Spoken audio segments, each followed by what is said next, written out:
Welcome to our YouTube channel. Guys फिर से आपका अपने इस परिवार में स्वागत है। गाइस आज की वीडियो में बात करने वाले हैं यूपी ट्रिपल एनएम 5272 भर्ती डॉक्यूमेंट वेरिफिकेशन को लेकर, और आपके डॉक्यूमेंट वेरिफिकेशन को लेकर जो रिजल्ट आने वाला है उसके बारे में चर्चा करेंगे। ध्यान में रखना है कब तक किस महीने में क्या क्या होगा, कब आपका ज्वाइनिंग ये डीवी होगा, ठीक है, कब आपका ज्वाइनिंग होगा, कब आपके रिजल्ट आने वाले हैं, क्या संभावना होगा डीवी करवाने का, डीवी और रिजल्ट को लेकर फाइनल वीडियो। अब इसके बाद आप किसी भी का वीडियो मत देखना, ठीक है, शुरू से अंत तक चीज़ों को देख लीजिए, सुन लीजिए। उसके बाद ना तो गूगल पे सर्च करना है, ना ही यूट्यूब पे सर्च करना है, और ना ही परेशान करना है। बस बताए गए समय का इंतज़ार करना है। वीडियो में आगे बढ़ने से पहले एक चीज़ हम यहीं पे क्लियर करना चाहेंगे, ये वीडियो क्यों लेके आना पड़ा है, जबकि ऑलरेडी कई वीडियो में हमने चर्चा करके रखा है कि भैया आपके डॉक्यूमेंट वेरिफिकेशन कब होंगे, तब होंगे, जब होंगे। ये सारी चीज़ें हमने आपको बता के रखा है। देखिए कल के डेट में जूनियर असिस्टेंट, ध्यान में रखना है, कल के डेट में जूनियर असिस्टेंट का डॉक्यूमेंट वेरिफिकेशन को लेकर नोटिस जारी किया गया है, और उनका डीवी करवाने का डेट बताया गया है कि 7 मई से लेकर 6 जून के बीच में, ठीक है। जूनियर असिस्टेंट वालों का क्या होगा, डॉक्यूमेंट वेरिफिकेशन होगा। आपको ध्यान होगा, जो लोग ग्रुप में जुड़े हुए हैं, जो भी कैंडिडेट ग्रुप में जुड़े होंगे, आपको ध्यान होगा 29 मार्च को हमने एक मैसेज ड्रॉप किया था ग्रुप में, और वहाँ पे बताया था कि ध्यान में रखना है वीपीओ का अगली डॉक्यूमेंट वेरिफिकेशन की नोटिस वीपीओ भर्ती का आने वाला है। वीपीओ भर्ती के बाद जूनियर असिस्टेंट के डॉक्यूमेंट वेरिफिकेशन की नोटिस आएगी। तो वीपीओ का जैसे ही हमने मैसेज ड्रॉप किया, उसके 3-4 दिन के बाद वीपीओ का नोटिस आया, डीवी वाली। उसके बाद अब वीपीओ के बाद कौन सी भर्ती की नोटिस आई है भैया, जूनियर असिस्टेंट की भर्ती का नोटिस आया है डॉक्यूमेंट वेरिफिकेशन को लेकर। तो कहने का मतलब यहाँ पे दो ही बातें सत्य हुई हैं। पहली बात तो वीपीओ का जो हमने बताया कि वीपीओ के बाद होगा, तो वीपीओ के बाद ही वीपीओ का होगा, तो वीपीओ का हुआ। उसके बाद बताया था आपको वीपीओ के बाद जूनियर असिस्टेंट का होगा, तो जूनियर असिस्टेंट का हुआ। तो दो बातें आपको क्लियर हो गई होंगी। तो आगे बढ़ते हैं। लोग बोलते हैं कि सर आपके ग्रुप से कैसे जुड़ें, तो आप कमेंट बॉक्स में जाना, एक टेलीग्राम का लिंक आपको दिखाई देगा, टेलीग्राम चैनल का, उसको ज्वाइन कर लेना। क्योंकि व्हाट्सएप ग्रुप पे हमारे ऑलरेडी सीटें फुल हैं, लिमिट है इसमें। कोई चैनल तो हम बनाए नहीं हैं, लोग चैनल को भी प्रमोट करते हैं, टेलीग्राम को भी प्रमोट करते हैं, ताकि चीज़ें वहाँ पे कर सकें। अर्निंग का तरीका बहुत रहता है, लोग अपनाते हैं, बट हम नहीं अपनाते हैं, ठीक है। तो यहाँ पे मैंने 29 अप्रैल को, ठीक है, लोग इंस्टाग्राम भी और अपना टेलीग्राम भी हर एक चीज़ को लेकर फॉलोअर बढ़ाना चाहते हैं, हर एक चीज़ को लेकर अपना अर्निंग बढ़ाना चाहते हैं, बट हम ऐसा कुछ भी नहीं करते हैं भैया। अगर व्हाट्सअप ग्रुप भी बना रहे हैं तो सिंपलेस्ट जो ग्रुप रहता है, मतलब किसी भी प्रकार का ना तो ऐड ना अर्निंग, ऐसा कुछ भी ना हो, इसलिए सिंपल ग्रुप बना के रखते हैं, और इसलिए 1025 इसमें लिमिट भी है। तो ये ग्रुप फुल है, तो माफ़ी चाहेंगे, आपको हम नहीं ज्वाइन कर पाएंगे। हाँ, अगर यदि ज्वाइन होना चाहते हैं तो टेलीग्राम है भैया, वहाँ पे जुड़ सकते हैं। इसमें हमने मैसेज ड्रॉप किया था 29 मार्च को, बोला था कि उत्तर प्रदेश अधीनस्थ सेवा चयन आयोग की तरफ से अगली डीवी नोटिस वीपीओ भर्ती का, तो वीपीओ भर्ती का बोला था, वीपीओ भर्ती की नोटिस आई डॉक्यूमेंट वेरिफिकेशन को लेकर, पहली बात क्लियर हुआ। उसके बाद हमने बोला है कि पूरा महीना वीपीओ में निकल जाएगा, ठीक है, पूरा महीना वीपीओ में निकल जाएगा। उसके बाद जूनियर असिस्टेंट यहाँ पे ध्यान में रखना है, जूनियर असिस्टेंट वालों का होने का उम्मीद है, ठीक है, होने का उम्मीद है, मतलब कि कल के डेट में इनका भी नोटिस जारी कर दिया गया है डॉक्यूमेंट वेरिफिकेशन को लेकर। दूसरी बात यहाँ से क्लियर हो जाती है, इनका कब जूनियर असिस्टेंट वालों को कब से कब तक होगा, तो भैया इनका होगा 7 मई से लेकर 6 जून के बीच में। तो ये हो गया। अब तीसरी बात यहीं पे मैं एक और बात क्लियर करना चाहूँगा, बात नंबर थर्ड जो है कि भैया हमने आपको कई वीडियो में ये बताया था कि यदि आप सोच रहे हो, यदि आपको किसी के द्वारा ये जानकारी दी गई है कि आपका डीवी मई में होगा, तो मई में यहीं से क्लियर हो जाता है कि पूरा मई डॉक्यूमेंट वेरिफिकेशन जूनियर असिस्टेंट का होने वाला है, मतलब किसी और भर्ती का नहीं होगा। पूरा का पूरा मई निकल जा रहा है जूनियर असिस्टेंट में। एक महीने में केवल एक ही भर्ती का डीवी करवाया जा रहा है। ये चीज़ मैं आपको बहुत पहले बताया था कि भैया एक महीने में केवल एक ही सिंगल भर्ती का डीवी होगा, ठीक है। तो जो लोग बता रहे थे कि मई में होगा, तो भैया मई में तो बिल्कुल भी किसी भी भर्ती का नहीं होगा, क्योंकि अब जूनियर असिस्टेंट का डीवी लग चुका है। 7 मई से लेके पूरा 6 जून तक डीवी होगा जूनियर असिस्टेंट का। ये देखिए, ये नोटिस कल के डेट में आया है 25 अप्रैल 2026। यहाँ पे आप देख सकते हैं इनका जो टाइपिंग हुआ था, टाइपिंग का रिजल्ट जारी किया गया था। उसके बाद इनका डीवी होने वाला है, डीवी के बाद फाइनल रिजल्ट होगा, फाइनल रिजल्ट के बाद ज्वाइनिंग होगा। और यहाँ पे नीचे रोल नंबर दिया गया है सब कुछ, और यहाँ पे डेट भी बताई गई है। ये आप देख सकते हैं, डेट है 7/5/2026 से लेके 6/6/2026 के बीच में। 7 मई 2026 से लेकर 6 जून 2026 के बीच में किसका डीवी होगा सर? जूनियर असिस्टेंट का डीवी होगा। जूनियर असिस्टेंट का क्या होगा? डीवी होगा। ऑनलाइन डॉक्यूमेंट वेरिफिकेशन करवाए जाएंगे। अब आते हैं अपने पॉइंट पे। तो कहने का मतलब क्या है कि गाइस देखिए, मैंने आपको दो चीज़ को क्लियर किया था बहुत पहले, जब आपका पेपर नहीं हुआ था, तभी मैंने आपको बताया था कि भैया पेपर होने के बाद मार्च में हो सकती है, पॉसिबिलिटी यही है कि फाइनल उत्तर कुंजी जारी कर दिया जाए लास्ट मार्च तक, ये हमने बोला था। और हमने ये भी बताया था कि यदि लास्ट मार्च तक फाइनल उत्तर कुंजी जारी हो जाती है तो लास्ट अप्रैल तक रिजल्ट आ जाएंगे डॉक्यूमेंट वेरिफिकेशन करवाने वाले, जो रिजल्ट आते हैं रिजल्ट नंबर फर्स्ट। बट यहाँ पे लास्ट मार्च में आपकी फाइनल उत्तर कुंजी नहीं जारी किया गया, ठीक है। लास्ट मार्च में आपकी फाइनल उत्तर कुंजी नहीं जारी किया गया, आपकी फाइनल उत्तर कुंजी 16 मार्च को जारी किया गया। तो आप ये भी अब अनुमान लगा सकते हो, यदि मार्च में हमने बोला था कि भैया आपके क्या हो जाएंगे, फाइनल उत्तर कुंजी आ जाएंगे, तो अप्रैल में रिजल्ट जारी कर दिया जाएगा। बट अप्रैल में फाइनल उत्तर कुंजी आती है, तो अब मई में आप रिजल्ट का इंतज़ार करें कि मई के लास्ट से मिड से लेके लास्ट मई तक, ठीक है। उससे पहले नहीं। यदि आप सोच रहे हो कि मई के फर्स्ट मई वीक में या फिर 10 मई को या फिर 12 मई को, तो भैया उम्मीद कम है। हाँ, 15 मई से लेके आप फिर जून का तक आइडिया लगा सकते हो कि आपके क्या होंगे। 15 मई से लेके जून के फर्स्ट वीक तक आप आइडिया लगा सकते हो कि आपके result number first, cut off number first जारी किए जाएंगे, जिसमें यह बताया जाएगा कि इतने लोगों को हम ऑनलाइन डॉक्यूमेंट वेरिफिकेशन करवाने वाले हैं, ठीक है। अब आते हैं कि डॉक्यूमेंट वेरिफिकेशन की कब हो सकता है, डॉक्यूमेंट वेरिफिकेशन किस माह में हो सकता है। तो देखिए, जूनियर असिस्टेंट के बाद 2 भर्ती बचती हैं। भर्ती नंबर फर्स्ट आता है असुलिपिक, भर्ती नंबर सेकंड आता है एनम 5272। फर्स्ट हमने असुलिपिक क्यों बोला, फर्स्ट नंबर पे असुलिपिक क्यों बोला भैया, कि फर्स्ट नंबर पे असुलिपिक क्यों, जबकि इसका नोटिफिकेशन आपके बाद जारी किया गया था, आपके भर्ती के बाद। फिर भी हमने पहले नंबर पे असुलिपिक क्यों बोला, क्योंकि इसका फाइनल उत्तर कुंजी सबसे पहले आया है। आपके भर्ती से पहले इसी भर्ती का फाइनल उत्तर कुंजी जारी किया गया था असुलिपिक का, उसके बाद एनम 5272 का। तो इन दोनों भर्तियों में से किसी एक भर्ती का डीवी लिस्ट जारी हो सकता है इस जूनियर असिस्टेंट भर्ती के बाद। ध्यान में रखना है मैं क्या बोल रहा हूँ, असुलिपिक का मैं बोल रहा हूँ ना, असुलिपिक का मैं बोल रहा हूँ, असुलिपिक का और एनम का, ठीक है। 2 भर्तियों का डीवी होगा इस जूनियर असिस्टेंट के बाद।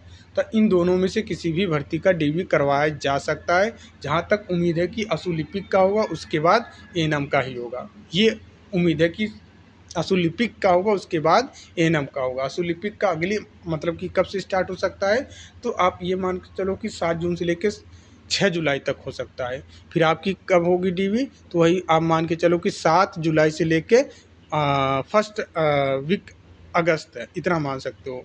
मतलब कि जुलाई के महीने में पहुंच रहा है। अगर इस हिसाब से आप देखेंगे कि भैया जो सीक्वेंस बन रहा है, जो सीक्वेंस चल रहा है, तो आपके डॉक्यूमेंट वेरिफिकेशन की पॉसिबिलिटी कब है, जुलाई के महीने में है। कब है, जुलाई के महीने में है।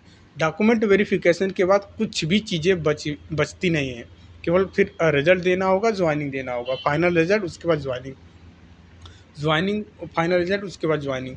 तो आपको अब क्या करना है, गूगल पे ये सर्च नहीं करना है कि आपके डॉक्यूमेंट वेरिफिकेशन कब होंगे, आपके रिजल्ट कब आएंगे, ना तो किसी के मतलब कि चैनल पे जाके वीडियो ही देखना है। यदि हम भी वीडियो अपलोड करते हैं तो भी हमारा वीडियो नहीं देखना है, ठीक है। और ना ही आपको ये सोचना है, मैंने आपको कई बार बोला है कि भैया खाली समय है, जिनका स्कोर 70 बन रहा है, 75 बन रहा है, 80 बन रहा है, 85 बन रहा है, 92 बन रहा है, खाली समय है, पूरा समय है 2-3 महीना।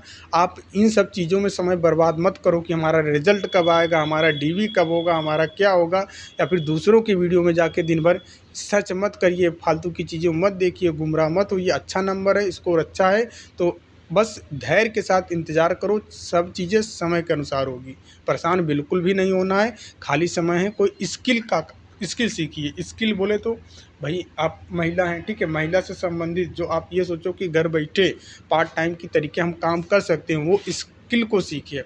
कढ़ाई हुआ, कुकिंग हुआ, ठीक है, बुनाई हुआ, इन सिलाई हुआ, इन सब चीज़ों को सीखिए जो आपके काम आएंगे। वो अपना समय फालतू की चीज़ों में बर्बाद ना करें। हाँ, जिनका स्कोर कम है, जिनको लगता है कि हमारा सिलेक्शन नहीं होगा, चाहे जिसका भी आप मानते हो कि ये हमारे गुरु सत्य हैं, हम इन्हीं की बात मानेंगे और इन्हीं की बताई गई कटाव को फॉलो करते हैं, हमारा सिलेक्शन हो सकता है। उनका ही आप देखकर, उनका ही विश्वास करके, अगर आपको लगता है कि मेरा सिलेक्शन नहीं हो पाएगा, मुझे पढ़ने की ज़रूरत है, तो आप पढ़ाई करिए, ठीक है, कंटिन्यू पढ़ाई करिए और एक भी ब्रेक मत दीजिए। फालतू इन सब चीज़ों में अब समय व्यर्थ ना करें। 3 चीज़ों पे मैंने आपको 2-3 चीज़ें क्लियर की है कि भैया जो कट ऑफ नंबर फर्स्ट है या फिर रिजल्ट नंबर फर्स्ट आप बोल सकते हो, इसका रिजल्ट मिड मई से लेकर लास्ट मई के बीच में या फिर जून के फर्स्ट वीक में जारी किया जाएगा। हो सकता है 20 मई से आप पकड़ के चलो, जून के फर्स्ट वीक में 5-6 जून को जारी किया जाएगा। ठीक है, ये मैं आपको क्लियर कर दे रहा हूँ। और डॉक्यूमेंट वेरिफिकेशन कब होंगे, तो भैया वही जुलाई के महीने में, ठीक है, जुलाई के महीने में, जुलाई के फर्स्ट वीक में स्टार्ट हो सकते हैं। पॉसिबिलिटी यही है कि जुलाई के महीने में ही क्या होगा, डॉक्यूमेंट वेरिफिकेशन होगा। मोटा मोटा मैंने एक आपको अनुमानित, ये बहुत पहले ही चीज़ें बताया हूँ कि एक अनुमानित आप ज्वाइनिंग को लेकर जो सोच रहे हो कि ज्वाइनिंग कब तक होगी, मोटा मोटा आप अक्टूबर पकड़ के चलें कि अक्टूबर नवंबर तक हमारी क्या हो जाएगी, ज्वाइनिंग हो जाएगी।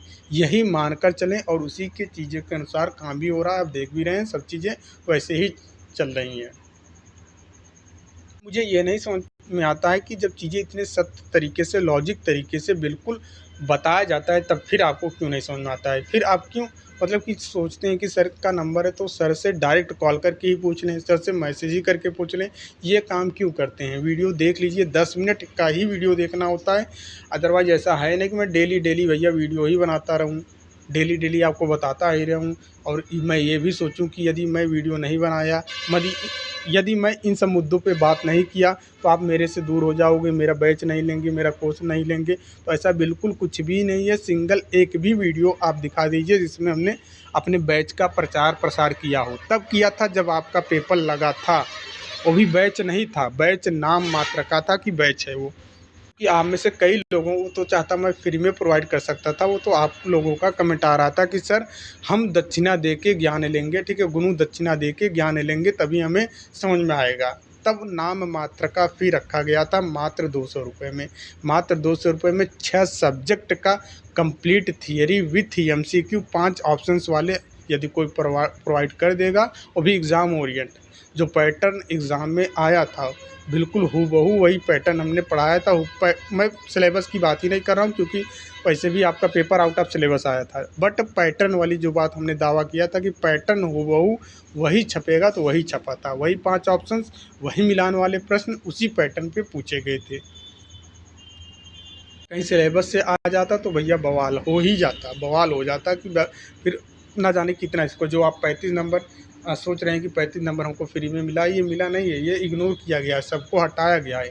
फाइनल मुद्दा तो भैया 65 प्रश्न पे है, 65 प्रश्न है। आप इस 65 प्रश्न में जिसका ज़्यादा स्कोर होगा उसी का सिलेक्शन होगा,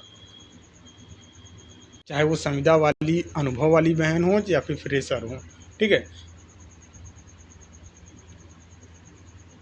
और ऐसा है नहीं कि फ्रेशर इस बार नहीं है, संविदा वाली इस बार नहीं, नया फर्स्ट टाइम है कि संविदा वाली बहन बैठ रही हैं एग्ज़ाम। जब भी भर्ती आती है संविदा की संख्या उतनी ही रहती है, उतना ही भीड़ वो लगाते हैं, उतना ही नंबर लेके आते हैं, उतना ही पढ़ते हैं। तो उन सब चीज़ों को लेकर आप बिल्कुल भी मत सोचा करें कि संविदा का सिलेक्शन हो जाएगा, हमारा ये हो जाएगा। आयोग ने सबको बराबर तराजू में तौल दिया है, सभी को 35-35 नंबर देकर मतलब सबको बराबर तराजू में तौल दिया है। 35 नंबर दिया नहीं है, वो 35 प्रश्न हटा ही दिया है, ठीक है। ये मान के चलो कि आपके पूर्णांक का 65 हो गए। इस 65 पूर्णांक में जिसके ज़्यादा स्कोर होंगे सिलेक्शन की रेस में वही आगे जाएगा। ऐसा मैं क्यों बोल रहा हूँ, क्योंकि ये पेपर बहुत ही 65 प्रश्न जो पूछे गए थे नर्सिंग के, ये भी बहुत ही डिफ़िकल्ट पूछे गए थे, चाहे वो फ्रेशर के कैंडिडेट हों, चाहे संविदा के कैंडिडेट हों। इस 65 प्रश्न में से उनको बेनिफिट नहीं मिलने वाला है। ठीक है, उनके लिए ये 65 प्रश्न आसान नहीं थे। यदि आप सोच रहे हो कि संविदा की बहन हैं, उनके लिए ये आसान था, तो भैया उनके लिए आसान नहीं था। उनके लिए भी उतना ही कठिन था जितना फ्रेशर वालों के लिए कठिन लग रहा था। सबके लिए एक समान चीज़ें हैं, बस यही है कि इसमें समझदारी कौन दिखाया, कौन पेपर और पैटर्न को देखकर उलझा नहीं, कौन बुद्धिमानी से काम किया, कौन धैर्य के साथ एक एक ऑप्शन से एक एक प्रश्न को पढ़कर उत्तर दिया, उसी का स्कोर ज़्यादा चला आया। और जो बिल्कुल डिप्रेशन में चला गया, हड़बड़ा गया, परेशान हो गया, परीक्षा का मतलब यही होता है। मैंने कई बार कई वीडियो में सिखाने का प्रयास किया था कि भाई पैटर्न सीख लो और एग्ज़ाम में सकारात्मक होकर आप लड़ाई करो। एक भी प्रश्न डिफ़िकल्ट आ रहा है, एक भी प्रश्न आउट ऑफ सिलेबस आ रहा है, तो अपना आपा मत खो देना, घबरा मत जाना, धैर्य के साथ काम करना, हिम्मत रखना, बस यही सोचना कि अगला प्रश्न आसान होगा। हमेशा हर एक प्रश्न को सॉल्व करते समय दिमाग में ये बैठा करके चलना कि ये प्रश्न डिफ़िकल्ट आया है, कोई बात नहीं, अगला जो मिलेगा वो आसान रहेगा। जिस दिन ये सोचना शुरू कर देंगे, उस दिन सिलेक्शन आसान हो जाएगा। क्योंकि जब ये आप सोच लेंगे कि भैया अगला प्रश्न आसान आएगा, तो वो डिफ़िकल्ट वाले प्रश्न को देखकर हैरानी नहीं होगी, परेशानी नहीं होगी और आपका समय बर्बाद नहीं होगा। आ रहा है तो भैया करना है, नहीं तो छोड़ना है, सोचना नहीं है, समझना नहीं है, बस यही स्किप करना है और सोचना है कि भैया अगला प्रश्न आसान। लेकिन आप लोगों ने तो दिमाग लगाया, एक्स्ट्रा दिमाग लगाया कि पीछे से देखते हैं, लोग कहते हैं कि पीछे प्रश्न आसान होते हैं। बहुत लोगों ने बुद्धि लगाया, पेपर देखा और पेपर पेपर का पहला फ्रंट पेज, दूसरा पेज, तीसरा पेज नहीं ओपन किया, डायरेक्ट पीछे से खोलना शुरू किया कि पीछे के प्रश्न आसान रहते हैं, पहले उसी को बनाते हैं। भैया ये आप लोगों का ज़माना सब बदल गया है। मैंने आपको कई बार बोला ना कि जो आप सोच रहे हो या फिर जो आपके गुरुजन सोच रहे हैं, उससे ना जाने कई गुना ज़्यादा उनकी एग्ज़ामिनर को बुद्धि रहती है। उनको अच्छे से पता रहता है कि स्टूडेंट कहाँ तक सोचता है, कहाँ तक पहुँचता है। यूपी होमगार्ड का पेपर हो रहा है, दिखा दीजिए किसी भी ऑनलाइन टीचर का पढ़ाया हुआ फंसा हो तो बता दीजिए। बिल्कुल पैटर्न अलग कर दिया, ऐसा लग ही नहीं रहा कि होमगार्ड का पेपर है। डिफ़िकल्ट पेपर बनाया, जिसकी कल्पना भी नहीं किया जा सकता था कि इतना डिफ़िकल्ट पेपर बनेगा। डिट्टो पूरा का पूरा एनसीईआरटी छाप दिया। लोगों ने लूसेंट रटाया, लोगों ने यूपी स्पेशल रटाया, क्या क्या रटाया, लेकिन जब एग्ज़ाम में प्रश्न आते हैं तो पूरा का पूरा एनसीईआरटी छाप दिया है। एनसीईआरटी की एक एक लाइन पूछ ली गई है। एनसीईआरटी कौन पढ़ता है? 10th-12th में पढ़ता है कोई? 10th में ही पढ़ता है, उसके बाद एनसीईआरटी कौन पढ़ता है?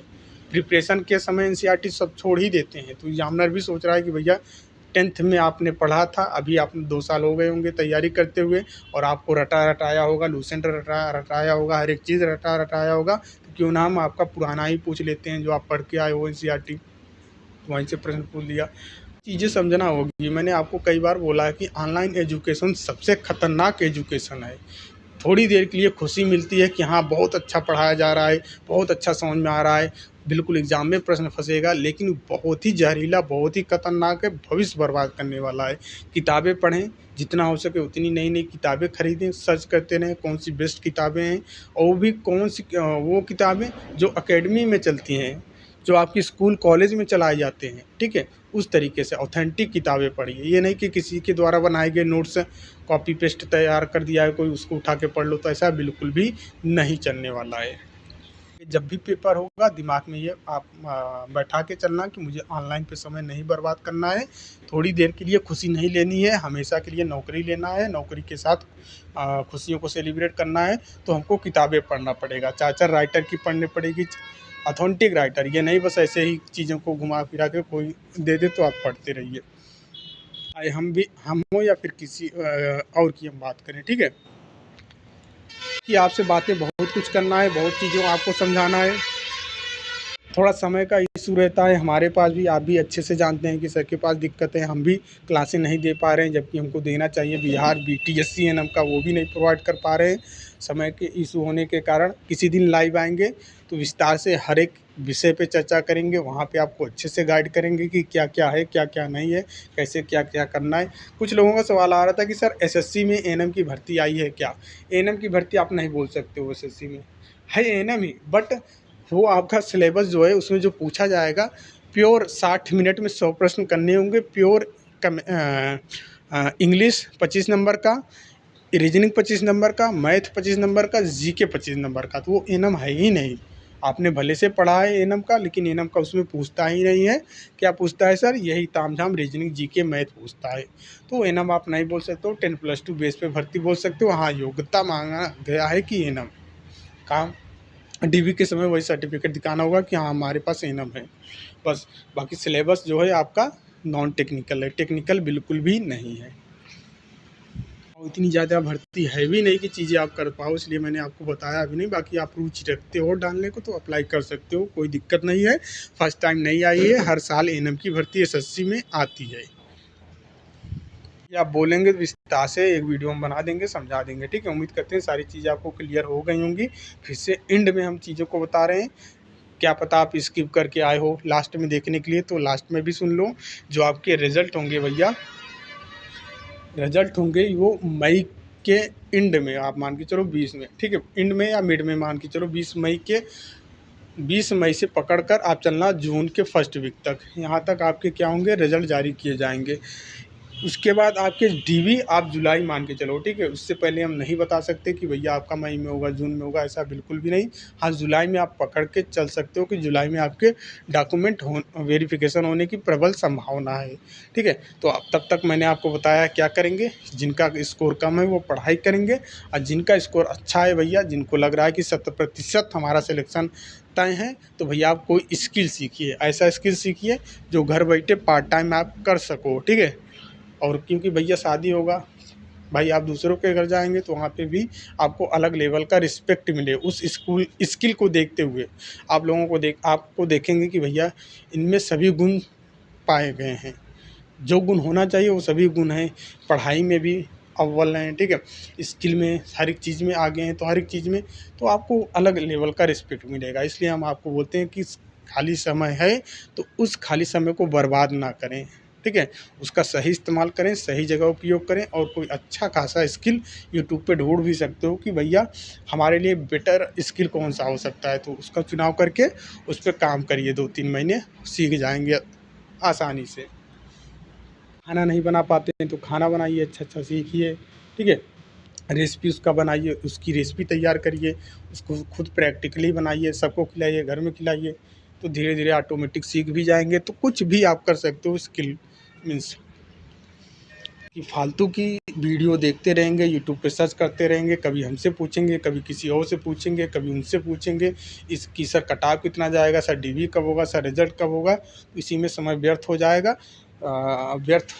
निकल जाएगा, रिजल्ट भी हो जाएगा, ज्वाइनिंग भी हो जाएगा, सिलेक्शन भी रुक जाएगा, नई भर्ती भी आ जाएगी। वो जो हाल इस समय है वही हाल उस समय भी हो जाएगा, वही सिचुएशन होगा। दिन पे दिन गुजरते जाएंगे, साल पे साल बीतते जाएंगे, ओवर एज हो जाएंगे, चीज़ें नहीं हो पाएंगी, कुछ भी नहीं हो पाएंगी। इसलिए समय को व्यर्थ ना करें ज़्यादा यूट्यूब सबसे ज़्यादा भविष्य बर्बाद करता है। ऑनलाइन एजुकेशन सबसे ज़्यादा खतरनाक होता है भैया। इसलिए मैं बोलता हूँ चीज़ें आपको धैर्य के साथ, हर एक चीज़, अगर स्कोर कम है तो पढ़ाई करिए, किताबों को पढ़िए, प्रॉपर तरीके से खुद से नोट्स बनाइए, दूसरों का नोट्स बनाया हुआ बिल्कुल भी ना पढ़ें। अपने हाथ से किताब से एक एक चीज़ों को गौर से देखें, क्या इम्पोर्टेंट है, क्या नहीं इम्पोर्टेंट है, क्या चीज़ें हो सकती है, क्या नहीं हो सकती है।